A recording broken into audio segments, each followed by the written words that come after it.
Lord Crestholm rode into Greywick that morning, expecting to find a corpse, and found a kingdom instead. That morning is where this whole story turns, and I need you up on that cliff-top road beside him, when the world he thought he knew became a world he had never had the imagination to see. His name was Rowan Crestholm, Earl of Westmarsh, and he had been riding since before dawn.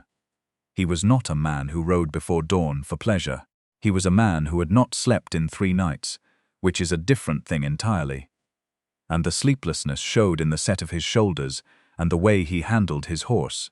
Too tight, too controlled, the grip of a man holding himself together by pure stubbornness, while something terrible worked its way through him from the inside. He was riding to Greywick because he had to. What he had learned 10 days ago had made it impossible to stay in London 1 hour longer, without going somewhere he could not be looked at, and Greywick was the farthest place from London that belonged to him. He was also riding to Greywick because his wife was there.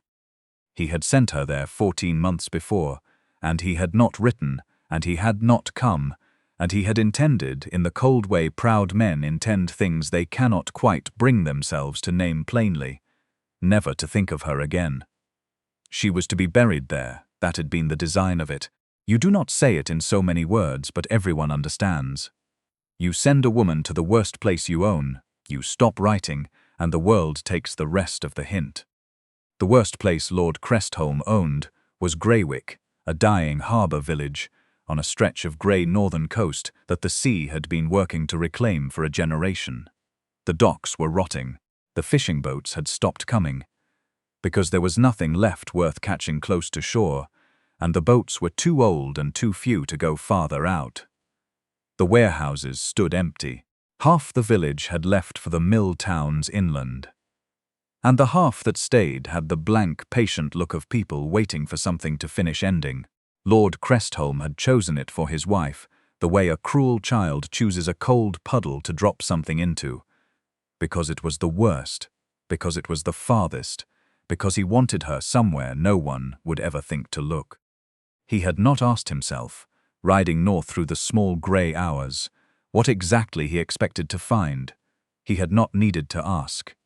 He knew what a woman looked like after 14 months in a dying village with no company, no money, and no hope. He had braced himself for it, the way you brace yourself to look at something you have broken and cannot fix. Then he came around the last curve of the cliff-top road, and Greywick opened up below him. I need you to understand what he saw, because it is the hinge of everything that follows. He remembered Greywick from a single visit, years before he'd inherited it, and that visit had been enough. A cluster of weathered, grey buildings sagging toward the water, a dock that groaned and shifted underfoot, 2 warehouses with boards nailed over broken windows, a smell of dead fish and wet rot, and the particular hopelessness of a place left too long to fend for itself. What he was looking at now was not that. The dock had been rebuilt, not patched, not shored up with new boards hammered over old ones, but rebuilt from the pilings up, in good clean timber, running a good 30 feet farther into the harbour than the old one had. At that dock in the early morning light, 3 vessels were moored that had not been there before. Not fishing smacks, trading vessels, small but sound, with the well-kept look of ships in regular use. Men worked cargo on the dock. Men worked in the warehouses, whose windows were no longer boarded and whose doors stood open, with the purposeful energy of a place that had things to do and people to do them. The village itself was changed, the rooftops were mended. New glass filled the windows of the chandlery and the public house. A building stood at the north end that had not existed before, small and plain and neatly built, with children going in by a side door in the way children go into buildings that expect them. A school. There was a school in Greywick, where there had been nothing but a boarded-up cooperage and a pile of rotting rope. Lord Crestholm sat his horse on the cliff-top road and looked down at the harbour he had chosen for a grave, and could not account for what he was seeing, until his eye found the southern end of the new dock, where a small group stood gathered around a set of drawings laid over a barrel, and a woman stood, at the center of them, pointing at the paper, and then out at the harbor, speaking with the quick, certain authority of someone who has been right often enough that people have stopped waiting to find out and simply do what she says. He knew her. Even at that distance, after 14 months, in a serviceable grey coat with her dark hair pulled back plainly and her skirts muddy at the hem from the dock, he knew her. It was his wife. Lady Petra Vane Crestholm, Countess of Westmarsh, who was supposed to be breaking quietly apart in the wet and the cold, was standing on a dock she had apparently built, telling people where to put things in a harbour she had apparently resurrected, and she looked, and this is the word that lodged in his chest like a splinter and would not come out, magnificent. I am going to stop us, there. Right there with Lord Crestholm frozen on the cliff-top, gripping his reins too tight, looking down at the woman he had put away to be forgotten, who had apparently forgotten to stay forgotten. If you're enjoying this, find the subscribe button on this channel, Moonlight at Marlowe, and press it. It costs you nothing, takes a single moment and means the next story finds you the instant it's ready. There's always a next one. Now, before I let Lord Crestholm ride down that cliff road, and ride down he must, though I promised you it was the longest mile of his life, I have to take you back to a Boston warehouse and a harbor map, and a father who loved his daughter enough to teach her everything he knew. You will want to understand exactly what Rowan Crestholm threw away before you watch him try to earn his way back to it. Her name was Petra Vane, and she was not born to be a countess. She would have been the first to tell you so, and not with any embarrassment about it. Her father, Jonas Vane, had started with nothing but a surveyor's eye, an engineer's mind, and 30 years working the Boston waterfront, and from those materials he had built one of the most successful maritime engineering firms on the eastern seaboard. He designed harbor improvements that turned failing ports into thriving ones. He rebuilt docks and dredged shipping channels and solved problems other engineers called unsolvable with a pencil, a surveyor's rod, and a genius for seeing what the water wanted and what it could be persuaded to give up. He had one child, a daughter, and he made a choice about her that the world thought eccentric and that turned out to be the making of everything. He taught her, not needlework, not piano, not the social arts a prosperous merchant's daughter was supposed to acquire. He took her to the waterfront. He put the pencil in her hand and the surveyor's rod in her other hand and showed her how to read a harbor the way a doctor reads a body, what it needed, what it was fighting, what it could become. He let her work beside him on every project until she understood not just the principles but the mud under the fingernails tide run against. You practicalities of making a dying port live again. By the time Petra Vane was 23, she could look at a failing harbor and tell you in an afternoon what it needed, how long it would take, and what it would cost, and she was right 9 times out of 10, better than most men, twice her age, who had done nothing but this their whole lives. It was her gift, the thing she was put on earth to do. She loved it the way some people love music or light, or the smell of rain on dry ground, with the whole of herself, without reservation, without the faintest wish that she were something else. Then Jonas Vane died and left her his firm, his money, his harbor charts, and everything he had built, and the world she had never wanted came to claim her. A young woman with a great deal of money is a target in any century you care to name, and the particular species of men making their way to Boston from the old money families of England and the continent. Men with ancient names and exhausted estates, and a pressing need to marry an American fortune to save them, were nothing if not alert to exactly this kind of opportunity. The Earl of Westmarsh had come to Boston on what he told himself was a business trip, and what his solicitors quietly understood to be a wife-hunting expedition. He was 34, dark and proud and quite handsome, with the manners his class always had. The kind that look like genuine charm until you understand they've been practiced so long they've become automatic, like breathing.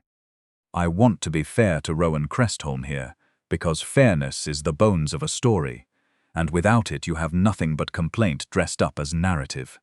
He did not marry Petra Vane out of calculated cruelty. He married her out of necessity and a social trainings, so deep it had long since stopped feeling like training and begun to feel like the actual shape of the world. He needed money. The Crestholm estates, ancient and beautiful and deeply encumbered, would not survive another 5 years without capital. He needed an heir. He needed to stop the bleeding. And Petra Vane, with her father's fortune, her competent, direct manner, and dark eyes that looked at you like she was assessing a harbor, whether it could be saved and what it would take, was precisely what his situation required. He did not see because he did not look. Because it did not occur to him to look, that the woman he was marrying for her father's money was one of the most practically brilliant people he would ever stand in a room with. She was a merchant's daughter who talked about tides and shipping channels at dinner, and Lord Crestholm had been raised to value one thing above all others: the long, unbroken history of the Crestholm name, and that upbringing had given him a persistent blindness to any excellence that didn't come with a title attached.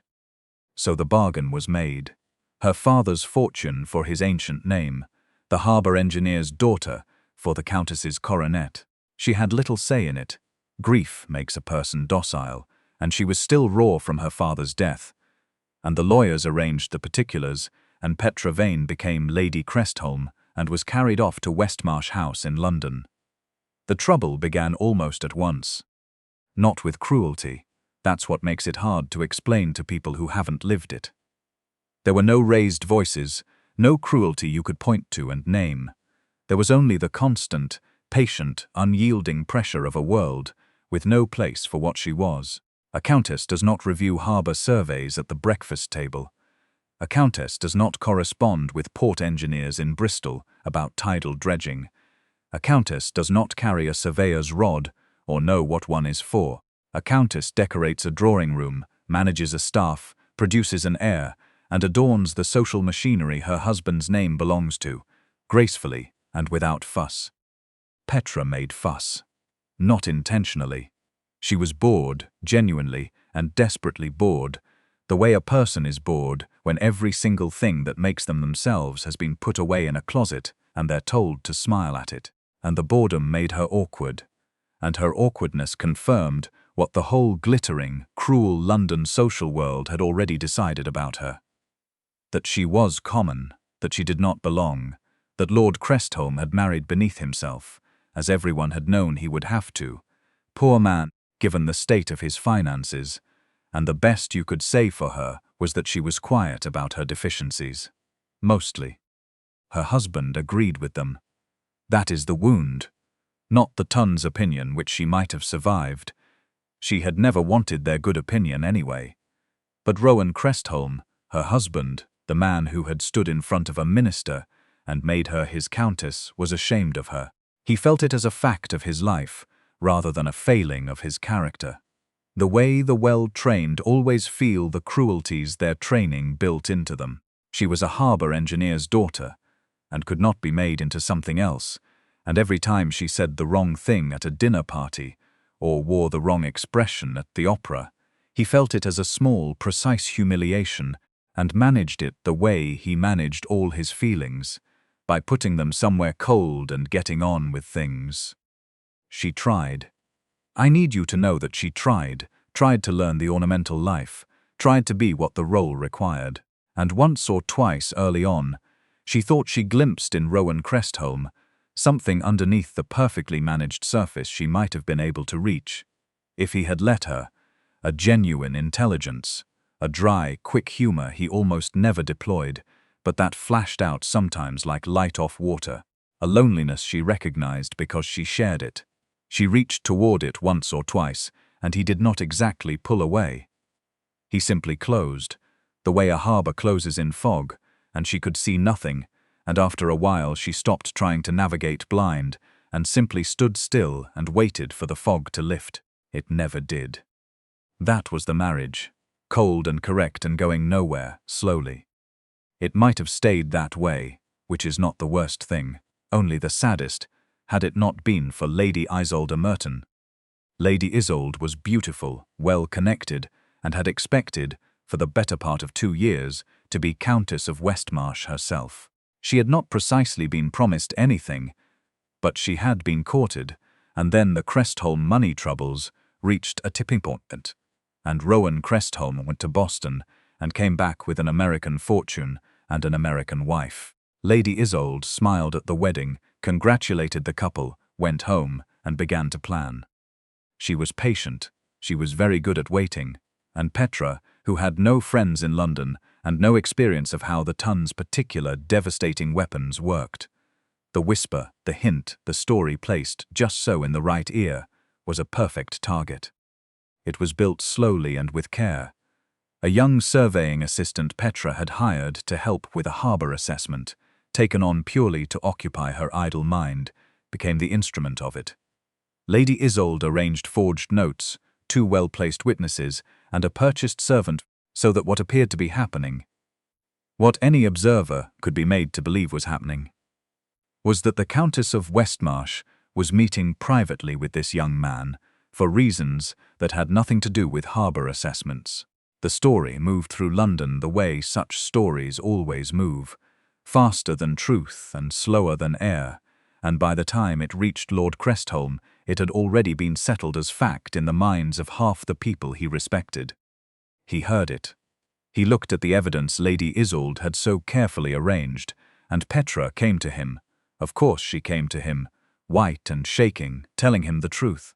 He looked at his American wife, at her ink-stained fingers, and her directness, and her father's charts still rolled up in his study, and he made a choice. He did not investigate. He did not weigh her account against her accusers. He did not give the woman, who had brought a fortune and 14 months of quiet, patient endurance, so much as a fair hearing. He looked at Petra Vane Crestholm, telling him the truth, and chose to believe the lie, because the lie confirmed what he had always half thought and never examined, that she was common, and the common did common things, and he ought to have known better than to trust her. He told her in a quiet voice, the voice of a man giving instructions to household staff, that she was to leave London, that she had disgraced his name, that she would go to Greywick, the most neglected property in the earldom, on the coast of the far north, and remain there out of sight, and that he never wished to see her face again. He did not shout it. He said it, the way you'd say it to someone who had already left the room in every way that mattered. She did not weep. I am told, and I believe it, it is consistent with everything else I know about her, that she stood very straight and heard him out, and said one thing only before she went, quietly, without drama, the way a surveyor states a measurement. You have never once bothered to learn what I am, she said. You are about to find out what that costs. And then she went north to Greywick, to be forgotten, which was the last mistake Rowan Crestholm ever made in a long career of mistakes, because Petra Vane was not the kind of woman who stayed buried. She arrived in November, in the cold, in a carriage whose driver was clearly relieved to be done with the journey, to a village every bit as defeated and grey as its reputation. The harbour stank of rot. The dock swayed underfoot. The house she was meant to live in had damp in the walls, a chimney that drew badly, and a kitchen staff of 2 who looked at her with the flat, incurious gaze of people who had seen too many arrivals to have feelings about one more.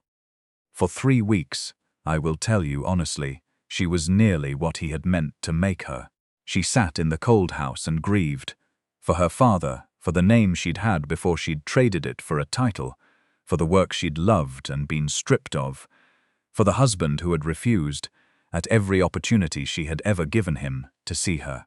The grey November sea came in and went out and didn't care, and Greywick went about its slow, sad dying, and she sat in the damp house, for the first time in her life, completely without purpose.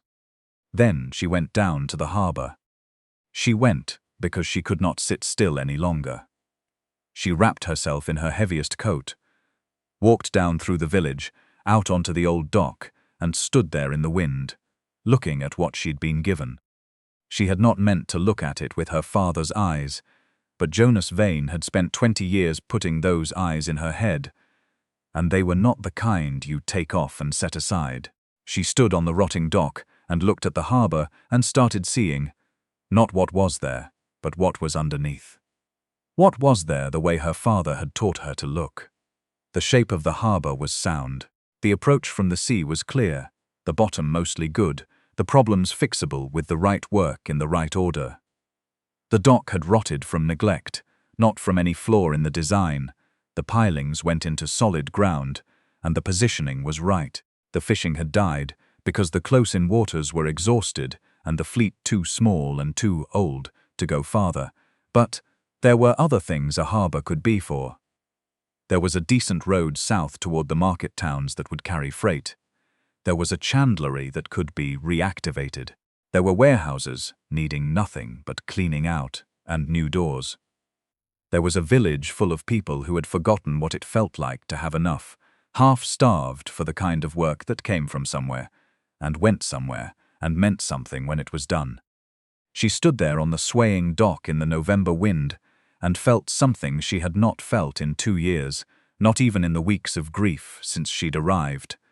The particular, irreplaceable sensation of seeing what a thing could become. Her heart started moving again. She had not noticed when it stopped, but she noticed now when it started, because it was like blood coming back to a cold hand. It hurt, and she was glad. Her husband had chosen Greywick because it was the worst thing he owned. He had not understood, could not have understood, because he had never bothered to know her. That the worst harbour on the worst stretch of coast in the worst corner of his neglected estates was precisely, exactly, the sort of problem she had been born and trained and bred to solve. He thought he was putting her in a grave. He had handed her a project. She went to work. I'm going to move faster through this part than it deserves, and I am sorry for it, because it is the part I love best. But you have already seen the harbour from the Clifftop Road. You know what she made of it. Let me at least tell you how. She started with the dock, because the dock was the hinge of everything. She drew the plans herself, with her father's surveying instruments and her own charcoals and measuring tapes, things she'd packed out of habit without knowing she'd need them. She hired the men of the village still capable of a day's hard work, at fair wages paid from the money that was legally hers by the terms of her father's settlement, a provision Jonas Vane's careful lawyers had put in place before his death, ensuring her inheritance was held in her name and not transferable without her signature, a clause Lord Crestholm's lawyers had noted and accepted, because a fortune with conditions was still a fortune. She paid the men and worked beside them. That is the part no one in London would have credited if she had tried to explain it. She was out on that dock in the cold, in her plainest clothes, with her hair pulled back, showing the men exactly how the new pilings went in, why they went in at that angle, and what they were solving for. She explained her reasoning every time she made a decision, so the men understood not just the task but the purpose behind it, and could make intelligent choices when she wasn't there to direct every nail. It took most of the winter to rebuild the dock. Spring, it was sound and long enough for real cargo vessels. She wrote letters to shipping agents she knew from her father's business, to trading companies, to freight operators moving goods along the northern coast, and made her case for Greywick with the plain, specific authority of someone who knows exactly what a harbour can do and can prove it on paper. She got 2 tentative agreements. By summer, she had 3 ships on regular routes. The money from the shipping fees went back into the harbour. She repaired the warehouses and hired the women of the village to run a proper sorting and packing operation the fishing trade had never needed. But the cargo trade did. She rebuilt the chandlery and staffed it, and found that a working chandlery pulled other trade with it, captains who stopped to resupply, and found the harbour clean and efficient, and the people honest, worth returning to. She raised a new roof over the schoolhouse she built from the bones of the old cooperage, hired a young teacher from the market town inland, and made it plain that the school belonged to everyone's children, not as charity handed down from the great house, but as something the village owned. She learned everyone's names, every last one, including the children. She learned who was good at what, and found them work that used it. She was in the village every day, in every kind of weather, not as a countess administering her husband's property, but as a person who had decided this was her place now, and these were her people, and she meant to be worthy of them. The people of Greywick, who had been written off by every owner this property had ever had, who had never, in living memory, had anyone from the great house learn their names, let alone work beside them in the cold and the wet, gave Petra Crestholm the one thing she had never had from any of them, their honest, wholehearted trust. Among themselves they called her the Harbour Lady, and they meant it the way you mean it when you name something that belongs to you and to which you belong. They would have walked into the sea for her. 14 months. That was all it took to turn a dying village into a functioning small port, with a reputation for reliability spreading through the trading networks on the coast. It reached London, as such things do, eventually. It reached Lord Crestholm first, as a financial report from his estate manager, who wrote with evident confusion that the Greywick property had returned a modest profit last quarter and was projected to return a considerably larger one the next, and would his lordship please advise on several improvements And here the estate manager seemed at a loss for how exactly to describe her. The Countess had proposed. The Countess. Rowan Crestholm read the report twice, then a third time, then sat very still for a long time. Then the second thing reached him, which was worse. One of Lady Isolde Merton's purchased witnesses had fallen into a debt of her own, and people in debt become talkative in ways they weren't before. What this particular woman told, when the right person found her in the right circumstances, was the whole of it. The forged notes, the staged meetings, the bribed witnesses, Lady Isolde's deliberate, patient construction of a scandal out of nothing, built specifically to destroy Petra Vane Crestholm, who had married the man Lady Isolde intended to marry, and who had done nothing else to earn her hatred. It came to Lord Crestholm with documentation attached, proof, unambiguous and unrefusable, leaving no room for the mind to find a comfortable alternative. He sat with it in his hands in his study for 2 hours without moving. Then he went for a very long walk in the rain. Then he came back and sat with it for another hour. His wife had been innocent, completely, provably, documented innocent, and he, her husband, the person who was supposed to stand between her and the world's cruelty, had not troubled to find out. He had chosen the convenient, pride-flattering lie over the inconvenient truth that the woman he had dismissed as unworthy of his confidence had been, from the first day of their marriage, worthy of rather more than he had ever offered her. He did not sleep that night, or the next, or the next. On the 4th day, he got on a horse and rode north. He told himself on the road that he was braced for it. He was not braced for it. Nothing quite braces you for the particular flavor of being wrong that strips the paint off your whole understanding of yourself and leaves the raw wood underneath, exposed to the weather. He came around the cliff road and saw Greywick thriving in the morning light, and his wife standing on a dock she had built, running a harbour she had resurrected, and he sat his horse for a long moment on the road above and understood, for the first time in his adult life, what it costs to never look at a thing clearly. He rode down. The descent through the village was not comfortable.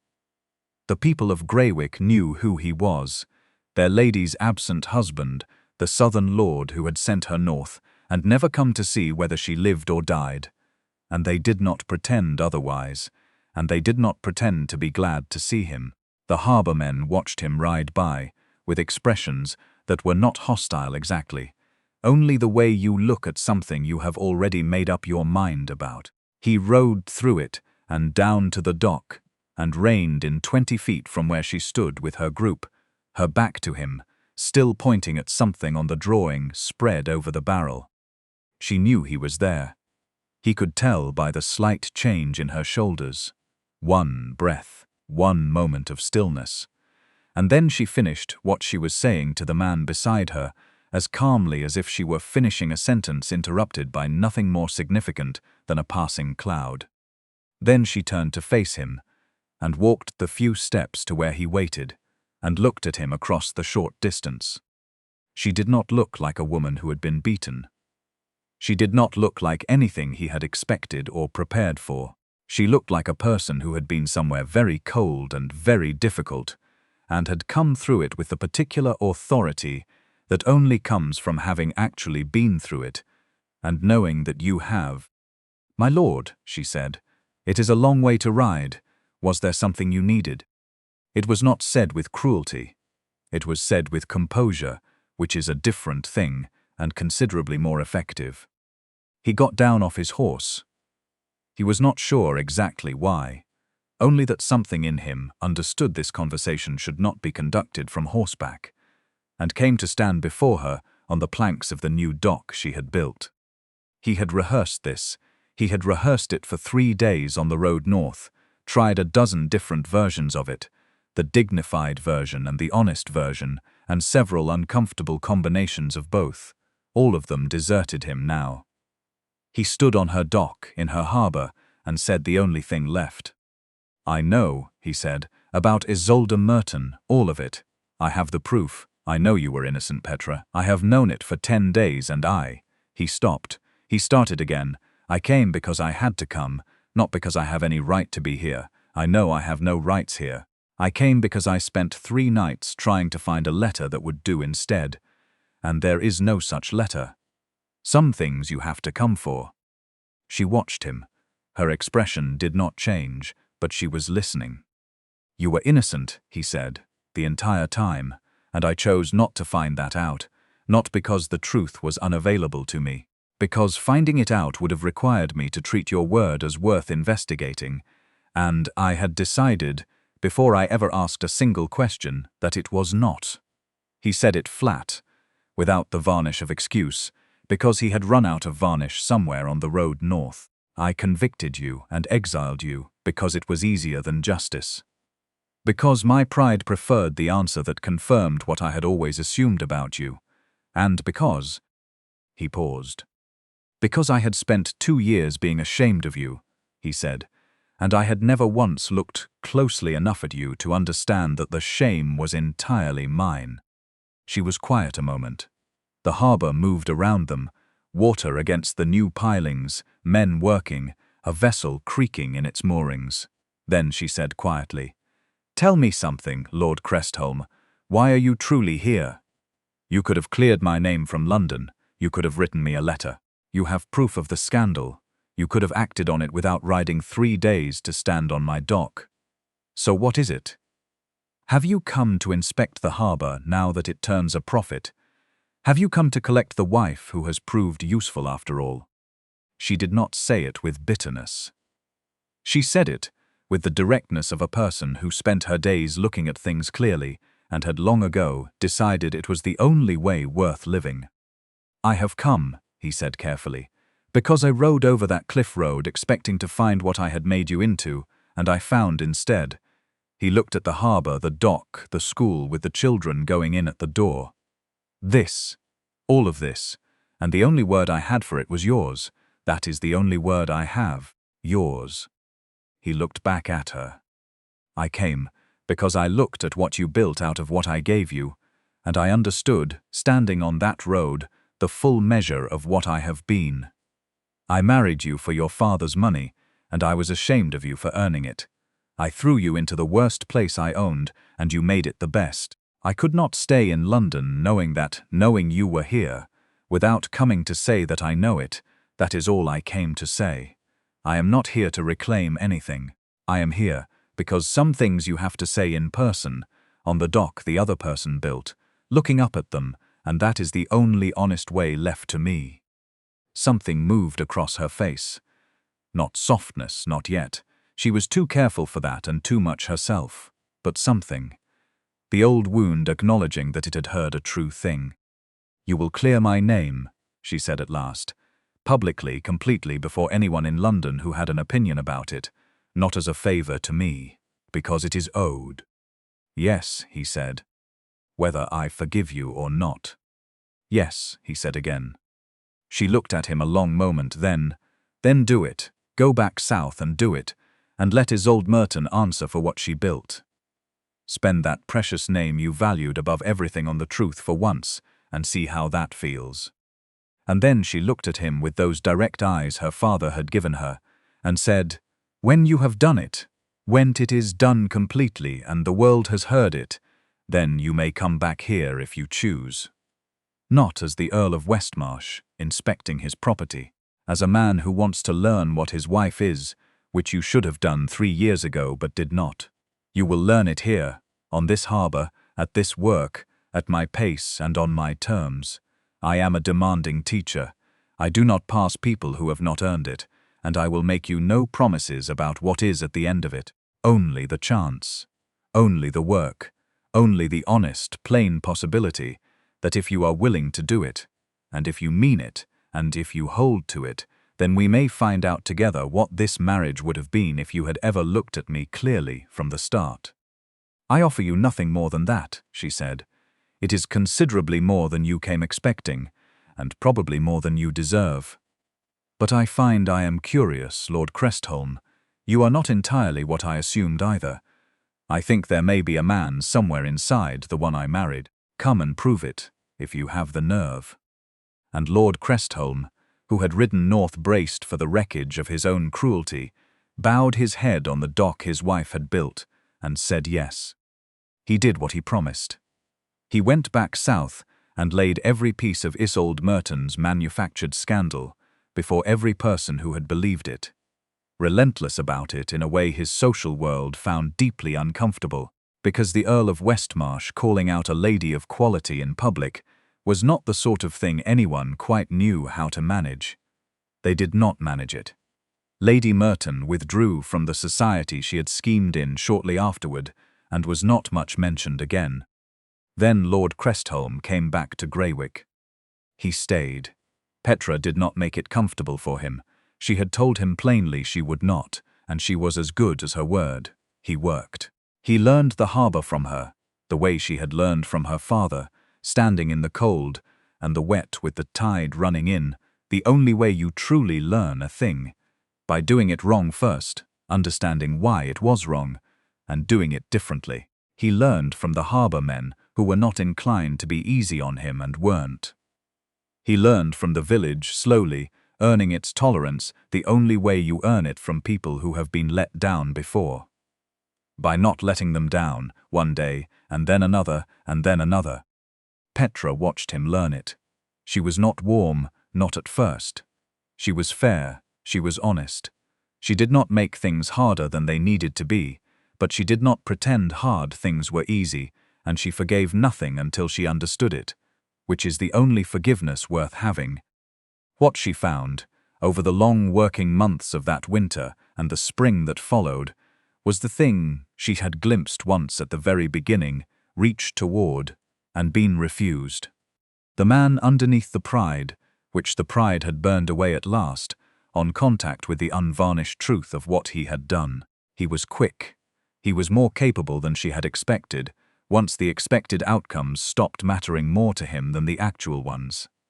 He was dry and funny and quietly, genuinely kind, in a way his training had almost strangled but not quite killed. He was a good learner, a rare and serious gift, because good learning requires the ability to be wrong without turning the wrongness into something about yourself, and he had not known he possessed that ability until Greywick showed him. He earned her. It took the better part of a year, and it was not a straight road, and there were weeks she did not think it would hold, and weeks he did not think it would hold either. Somehow, in the holding of it when it seemed unlikely, it became the kind of thing that holds because it was built, not because it was assumed. She loved him in the end, not the way you love the person who sweeps you off your feet. She had no patience for being swept anywhere, but the way you love a harbour you have worked on for years, that gave you trouble and refused your early plans, and demanded better ones, and taught you things you did not know you needed to know, and that, in the end, becomes the place you understand most thoroughly in the world, because you made it. They ruled Greywick together, the harbour engineer's daughter and the Earl, who had learned to be worth her. They had 3 children, and Petra taught the eldest girl the harbour the same way Jonas Vane had taught her, and the girl took to it the way a gift runs in a family when the person who carries it is allowed to pass it on. And the Earl of Westmarsh, who had spent his whole proud life valuing the wrong things in the wrong order, lived to understand his good fortune in the clear-eyed way of a man who nearly lost something irreplaceable and knows exactly what it would have cost him, and counted himself lucky every day that she had been too strong to break and too honest to pretend otherwise. If you ask me what this story is about, I will tell you it is about what you find when you stop valuing the label of above the thing it is meant to name. A title is a word. A name is a word. What Petra Vane built at Greywick Harbour was not a word. It was pilings and planks, and a rebuilt chandlery, and a schoolhouse full of children, and a village of people who had enough to eat and work worth doing, and it was made of the truest materials there are. Knowledge, labour, and the genuine, unperformable love of a thing you are suited to do. He was an earl by inheritance. She was a harbour master by merit. And when he stood on her dock and looked at what she had built out of what he had given her as a punishment, it broke something in him that needed breaking, and what grew in its place was considerably more worth having. You cannot bury a person who carries their gift inside them. Send them to the ends of the earth, and they will find the work their gift belongs to, and they will do it, and there will be a harbour where there was only rot, and children in a schoolhouse that was a ruin, and ships where there were none. You have sat with me through a cold marriage and a woman who was thrown into the sea and swam, and I am grateful as always for your company on the far end of this fire. Subscribe to Moonlight at Marlowe. It costs you nothing. It means there is always another story waiting when you want one, and I always have another one. Good night, friends. And if the world ever tries to put you somewhere it thinks will finish you, find the nearest problem that needs solving and get to work. There is no telling what harbour you might raise up out of the place where no one thought to look.